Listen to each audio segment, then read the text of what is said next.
मन बहरले शिमगाया सणाला, आस लागली आई तुझे रूप पाहण्याला।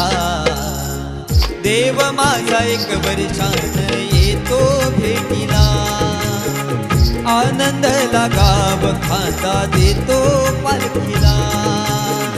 चरणाशी येतो आई आशीर्वाद घ्यायला,